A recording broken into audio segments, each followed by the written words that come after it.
Hello student, welcome back to my channel Samrat academy. Student, जितने बच्चे 2023 board exam की तैयारी कर रहे हैं, अनसीन पैसेज से बहुत लोगों को डर लगता है, लेकिन आज की वीडियो में बिल्कुल आप लोगों को बिल्कुल टेंशन खत्म हो जाएगा। ठीक है, आपको इंग्लिश आती है नहीं आती है, पढ़नी आती है नहीं आती है, कभी आपने पढ़ा है नहीं पढ़ा है, फिर भी आप अनसीन पैसेज को कर लोगे। ये बहुत ही ज्यादा सिंपल टॉपिक है, लेकिन मालूम नहीं विद्यार्थी क्यों डरते हैं। लेकिन आज की वीडियो देखने के बाद बिल्कुल डर आपके दिमाग से निकल जाएगा और आप ये कहोगे कि किसी में छूट जाएगा, लेकिन अनसीन पैसेज आज के बाद छूटेगा नहीं। देखिए, अनसीन पैसेज करने का क्या ट्रिक होता है मैं आप लोगों की इस वीडियो में बताने वाला हूं। ठीक है, कैसे पैसेज के क्वेश्चन को आंसर अपने ट्रिक से लिखोगे, अपने दिमाग से लिखोगे। ठीक है, कि टीचर खुश होकर पूरा का पूरा नंबर देगा, एक नंबर नहीं कटेगा, मेरी गारंटी है। ठीक है, हमने भी ये अप्लाई अपने समय में जब हमने पेपर दिया था, हमने अप्लाई किया था। बहुत लोगों को मैं बताता हूं, हर साल वो बच्चे अप्लाई करके आते हैं, कहते हैं सर अच्छे नंबर मिले हैं। ठीक है, पूरा का पूरा अनुभव शेयर करूंगा और इसमें कुछ है नहीं, मात्र कुछ आप लोगों के रूल्स याद होंगे, बस उसी रूल को अप्लाई करके आप अनसीन पैसेज को उड़ा ले जाओगे, पूरे नंबर ले जाओगे, एक भी नंबर छूटने वाला नहीं है। क्या रूल है मैं आप लोगों को बताने वाला हूं। इससे पहले वीडियो को लाइक कर दो, चैनल पर नए तो चैनल को सब्सक्राइब कर दो। आज के बाद अनसीन पैसेज आपके दिमाग में बैठ गया, समझ लो। देखो क्या होता है रूल, सबसे सिंपल टॉपिक होता है और मैं आप लोगों के सामने करके दिखाने वाला हूं। देखिए, ये 2022 का पेपर है ना, 2022 का पेपर है। अब मैं इसमें अनसीन पैसेज, जो कि पहला ही अनसीन पैसेज यहाँ पे देख पा रहे हो, रीडिंग का पार्ट होता है और इसमें खुद अपने तरीके से आप लोगों को सॉल्व करके बताऊंगा। पहले मैं रूल आपको बता देता हूँ, फिर इसको हम लोग मिल के सॉल्व करेंगे, फिर आप कहोगे कि मजा आ गया। ठीक है, बहुत ही ज्यादा सिंपल टॉपिक है। देखो करना क्या होता है, सबसे पहले रूल क्या होता है, पहले रूल को ध्यान से पढ़ा जाता है। सबसे पहले पैसेज नहीं पढ़ते हैं। देखिए, कोई भी पैसेज आ जाए, पैसेज को आपको पढ़ना ही नहीं है, बात फिक्स है। क्योंकि पैसेज पढ़ने जाओगे तो 10 मिनट तो पैसेज ही पढ़ने में लग जाएंगे। बिल्कुल पैसेज और बिल्कुल ध्यान नहीं देना है। सबसे पहले पैसेज के नीचे जो क्वेश्चन दिया गया होता है, पहले उसको पढ़ते हैं। ठीक है, पैसेज के नीचे क्वेश्चन। अब क्वेश्चन क्या होता है मैं आपको बताता हूँ। जैसे देखो, यहाँ पे समझते चलो, जैसे पैसेज है, यहाँ पे करना है तो इस पैसेज को बिल्कुल नहीं पढ़ना है। डायरेक्ट हम पहुंचेंगे क्वेश्चन और पहले की तरफ, और यहाँ दूसरा क्वेश्चन, तीसरा, चौथा, सिर्फ क्वेश्चन की तरफ पहुंचेंगे। ठीक है, अभी मैं बता रहा हूं, पहले आप लोग ये बात याद रख लो, पैसेज को पढ़ना ही नहीं है। पैसेज के नीचे जो क्वेश्चन दिए गए हैं उस क्वेश्चन को आप लोगों को पढ़ना है। पहली बात आप लोग फिक्स कर लिए। अब देखो करना क्या होता है, जब आप क्वेश्चन को पढ़ने जाते हो, सबसे पहले आप लोगों को पैसेज के नीचे जो क्वेश्चन में मेन वर्ड आपको दिया गया है, जो मेन वर्ड, किसी मेन वर्ड को आप लोगों को छाटना होगा। मेन वर्ड का मतलब ये चीज होता है कि क्वेश्चन में कुछ ऐसा वर्ड रहेगा ना कि उसी से रिलेशन आपको पैसेज में कुछ ना कुछ वर्ड मिलेंगे और वही लिखना होता है। ठीक है, तो मेन वर्ड पर ध्यान में रखना। अब कैसे रखना है मेन वर्ड, अब मेन वर्ड क्या होता है मैं अभी अब सॉल्व करूंगा, तब बताऊंगा कि मेन वर्ड कौन सा होता है, कि जो कि पैसेज में तुरंत मिल जाएगा, तुरंत आंसर लिख दोगे। अभी बता रहा हूं, लेकिन आपको याद होना चाहिए कि मेन वर्ड को आप लोगों को ध्यान में रखना है। देखिए, मेन वर्ड जहां पे भी पैसेज में रहेंगे, हम लोग क्वेश्चन का आंसर वहीं से लिखना क्या करेंगे, प्रारंभ करेंगे। दूसरी बात आप लोगों को मालूम चलेगा, जहां मेन वर्ड दिखेगा, मेन वर्ड को हम लोग पैसेज में खोजेंगे, जहां पैसेज में मेन वर्ड दिख गया वहीं से हम लोग आंसर लिखना तुरंत क्या कर देंगे, चालू कर देंगे। ये आप लोगों का रूल नंबर दूसरा है। ठीक है, पहले रूल आप समझ लो, फिर मैं पैसेज करा रहा हूं, आप लोगों को पूरा का पूरा समझ में आ जाएगा। इसके बाद देखो करना क्या होता है कि क्वेश्चन का आंसर लिखते समय क्वेश्चन वर्ड, देखो क्वेश्चन का जब भी आप आंसर लिख रहे हो तो जो कि क्वेश्चन में क्वेश्चन वर्ड आता है, जैसे व्हाट, व्हेन, व्हाई, वेयर, हुम, कोई भी क्वेश्चन अगर आपसे कोई पूछेगा तो क्वेश्चन वर्ड तो लगाएगा ही लगाएगा। तो क्वेश्चन वर्ड हम लोग आंसर में नहीं लिखते हैं, इसको हम लोग तुरंत हटा देंगे। ठीक है, इसको जब आंसर लिखते समय क्वेश्चन वर्ड को हटा दिया जाता है। कैसे हटाते हैं मैं लिख के बताऊंगा आप लोगों को। व्हाट, व्हेन, व्हाई, वेयर, हुम, ये सब लोग क्वेश्चन वर्ड होते हैं, क्वेश्चन के बीच में आकर प्रश्न पूछने का काम करते हैं, तो इनको हटा दिया जाता है। ठीक है, अगर ये लगा दिया आपने आंसर में तो पूरा का पूरा नंबर आप लोगों का कट जाएगा, एक नंबर मिलने वाला नहीं है, क्योंकि आंसर कभी आप लोगों का इंट्रोगेटिव से शुरू नहीं होता है। ठीक है, अभी मैं बता रहा हूं आप लोगों को। चलिए, रूल नंबर चौथा क्या है कि सब्जेक्ट को क्वेश्चन में पहचानना है। आप लोगों को देखिए, सबसे पहले आप लोगों को सब्जेक्ट को क्वेश्चन में पहचाना है कि क्वेश्चन में सब्जेक्ट क्या है। जब सब्जेक्ट आपको मिल गया, बस वहीं से आप लोग लिखना प्रारंभ कर दोगे। ठीक है, और आंसर में सबसे पहले सब्जेक्ट ही लिखते हैं, क्योंकि आप लोग बचपन में पढ़ा होगा कि पहले सब्जेक्ट आता है, वर्ब आता है, फिर लास्ट में ऑब्जेक्ट आता है। इसी के रूल पे हम लोग कोई भी आंसर लिखते हैं, पहले सब्जेक्ट, वर्ब, फिर ऑब्जेक्ट लिखते हैं, तो उसका आंसर आप लोग लिखना है। ठीक है, तो चलिए, अब यहाँ पे हमने चारों रूल आप लोगों को बता दिया। रूल एकदम याद रख लीजिएगा, सब्जेक्ट क्वेश्चन में पहचानना है और सबसे पहले आंसर में लिखना है सब्जेक्ट को ही। तो हमने पूरा रूल बता दिया आप लोगों को, 4 रूल है। अब मैं आप लोगों को सॉल्व करके दिखाता हूँ कि कैसे हम लोग सॉल्व करते हैं। चलिए, तो पेपर की बात करते हैं। देखिए, यहाँ पे पेपर हमने एक ले लिया है 2022 का। अब देखिए, आपको इंग्लिश कुछ नहीं आती, मुझे भी मान लीजिए इंग्लिश नहीं आती। ठीक है, आपके पास ये पेपर आ गया, बिल्कुल नया पेपर आप लोगों के पास आ गया। कैसे सॉल्व करोगे, तो देखो मैं आपको बता रहा हूँ कैसे सॉल्व करना है। तो चलो देखो, पेपर मेरे पास है, कैसे इसे सॉल्व किया जाएगा मैं आपको बताता हूँ। देखो, जैसे पैसेज है, देखो ये अच्छा पैसेज है, थोड़ा करने में अच्छा लगेगा। ठीक है, तो ये पैसेज आप लोगों के सामने आ गया। हमने क्या किया, पहला रूल हमने आपको बताया कि सबसे पहले पैसेज नहीं पढ़ेंगे, सबसे पहले पैसेज के नीचे क्वेश्चन को पढ़ना है। चलिए डायरेक्ट हम लोग तुरंत पहुंचेंगे क्वेश्चन की तरफ। और यहाँ पे क्वेश्चन जब पहला देखेंगे, मैं थोड़ा जूम कर देता हूं ताकि दिखे आप लोगों को अच्छे से। क्वेश्चन यह है कि what was the duty of the dog, how did the dog and the bird became friend. कह रहा है कि कुत्ते का कर्तव्य क्या था, कह रहा what was the duty of the dog, मतलब कुत्ते का कर्तव्य क्या था, और how did the dog and birds became friend, कुत्ते और चिड़िया की दोस्ती कैसे हुई। तो देखिए मैं आप लोगों को हिंदी बता रहा हूँ, आप लोगों को हिंदी निकालने की जरूरत ही नहीं है।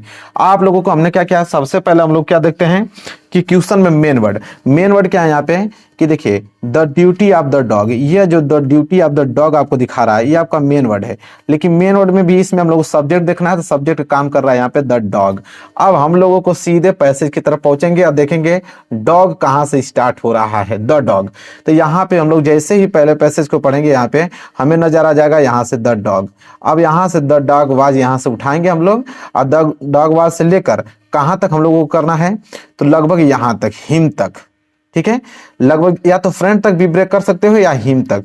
हालांकि आप लोगों को 3 नंबर के लिए आप हिम तक ब्रेक करना। ठीक है, यहाँ तक आप लोगों को लेके यहाँ से लेके यहाँ तक आंसर आप लोगों को लिख देना है, यहाँ से उठाना है यहाँ तक लिख देना है। ये आप लोगों का पूरा आंसर कंप्लीट हो गया, पूरा का पूरा एग्जाम नंबर आपको पूरा का पूरा नंबर मिल जाएगा। बस इतना ही आप लोगों को लिखना है। और ये आप लोगों का पहला प्रश्न देखा कितना आसान है, इंग्लिश पढ़ने की जरूरत पड़ी हम लोगों को, कुछ याद करने की जरूरत पड़ी नहीं। मेन वर्ड हमने देखा, सब्जेक्ट देखा, तुरंत स्टार्ट कर दिया। ये पहला प्रश्न यहाँ से आप लोगों को सॉल्व हो गया।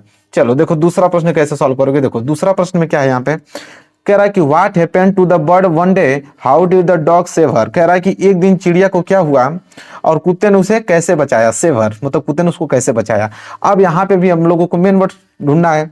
मेन वर्ड क्या है, the bird one day, how did the dog save. अब द बर्ड वन डे ये आप लोगों का सब्जेक्ट का काम कर रहा है। बस यही सब्जेक्ट में आप लोगों को यहाँ पे ढूंढना है कि कहाँ पे आप लोगों का ये सब्जेक्ट मिल रहा है, वहीं से स्टार्ट करना है। वन डे कहीं दिख रहा है आप लोगों को, जैसे ही अब यहाँ तक हो गया ना, अब यहाँ तक आंसर नहीं मिलेगा, अब इसके नीचे देखना, यहाँ तक आओगे तुरंत आपको वन डे यहाँ से दिखेगा, वन डे दिख गया। अब वन डे से स्टार्ट करना और यहाँ ग्राउंड तक, लगभग कहाँ तक, ग्राउंड तक स्टार्ट करना और लिख देना दूसरे का आंसर पूरा। ठीक है, और पूरा का पूरा आंसर आप लोगों को मिल गया।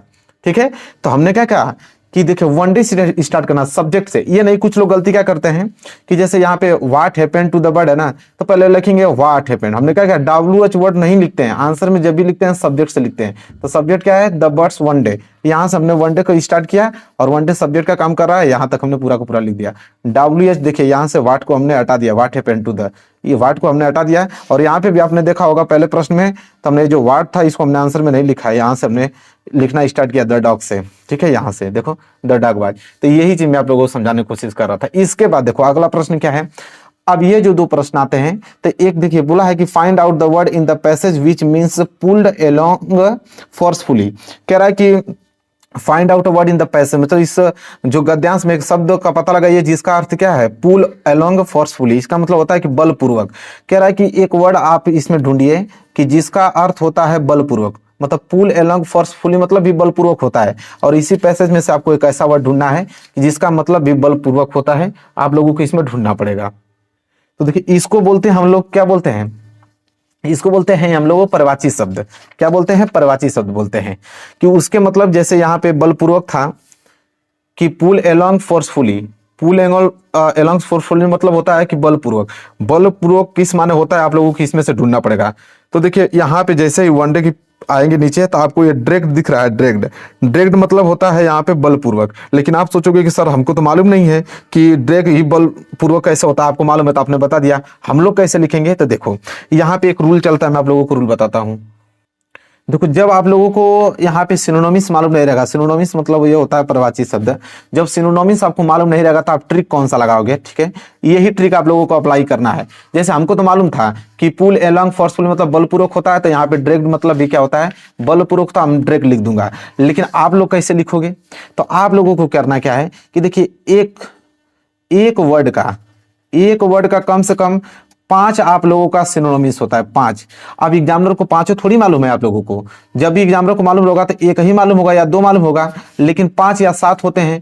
तो अब 5 या 7 में आप लोगों को करना क्या है, दिमाग से, यहाँ पे मैं आपको ट्रिक बता रहा हूँ, करना क्या है, इसी में से कोई ना कोई एक ऐसा वर्ड जो कि डिफिकल्ट आप लोगों को दिख रहा होगा, इसी में से आप लोगों को उठा लेना है। ठीक है, जैसे अपने मन से भी चाहोगे तो आप लोग लिख सकते हो, ठीक है, अन्यथा इसमें से आप लोगों को कोई अच्छा मीनिंग, जैसे यहाँ पे डायरेक्ट ही हम लोगों को कुछ डिफिकल्ट वर्ड दिख रहा था, देखो डायरेक्ट जो है डिफिकल्ट वर्ड दिख रहा था, इसी को हमने उसके आगे लिख दिया कि मतलब इसके मतलब ये होता है बलपूर्वक, और एग्जामिनर पूरा का पूरा नंबर आपको दे देगा।